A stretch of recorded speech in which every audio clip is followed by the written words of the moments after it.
meron bang epekto on taxpayer payments? Do you think it will affect people in terms of Generally, paying their taxes? Dahil marami na didismayan, daming mga rally, that's daming correct. mga ano, but do you see any slowdown in terms of paying taxes? Yes, nararamdaman na ng BIR yan. Medyo yung growth rate ng collection nila nababawasan ng konti. But so far, manageable naman lahat.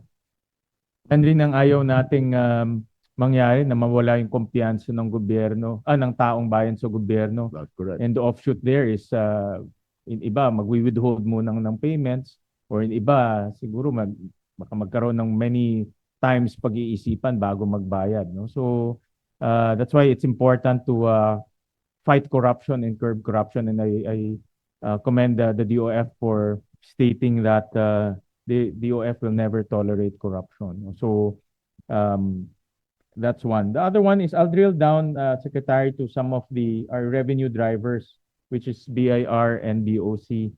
So nakita rin namin, if we drill down on slide 121, the BIR, in terms of revenue targets from 2015, only hit one time in terms of their revenue targets. Ang BOC hit about four times in terms of their revenue targets in 2015. So yeah, this affects our overall collection because our main drivers in terms of collection is BIR and BOC. So may I know from first BIR muna, kung ano yung nagiging challenges, bakit hindi na hihit yung revenue targets, only once lang in 2020. And then later on to BOC. BOC is performing better. But then again, the best case scenario, lahat matamaan natin in targets, no? So may I know from both agencies what are the challenges that they are encountering? How come we're not hitting the targets? So anyone who wants, Commissioner Lumagi, maybe can start with that question. Good morning, Mr. Chair. For BIR, I'm not sure about the data on for last year based on the slides, but for last year, we have a positive based on the DBCC target. So we were able to achieve the 2024 target.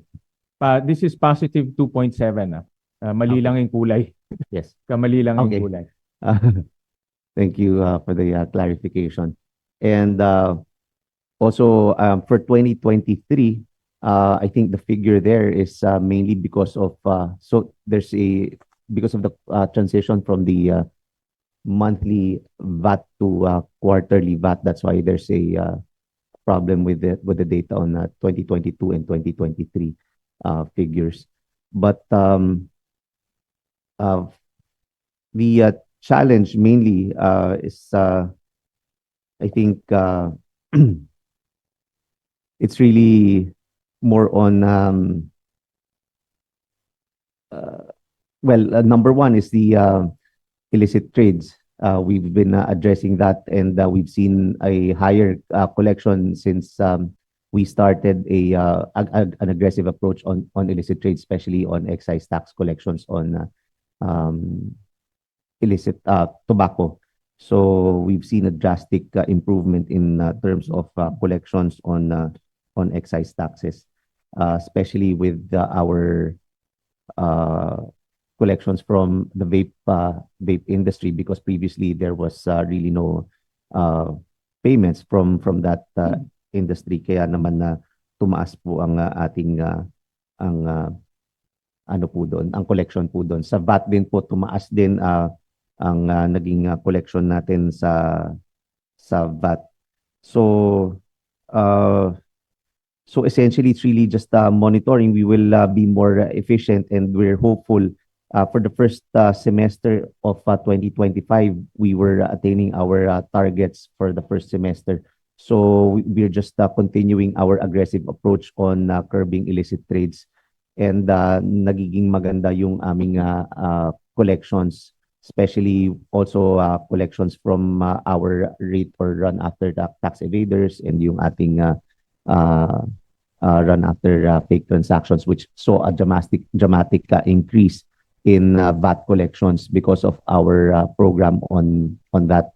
So we intend to sustain our aggressive approach on illicit trades and other unlawful uh, activities.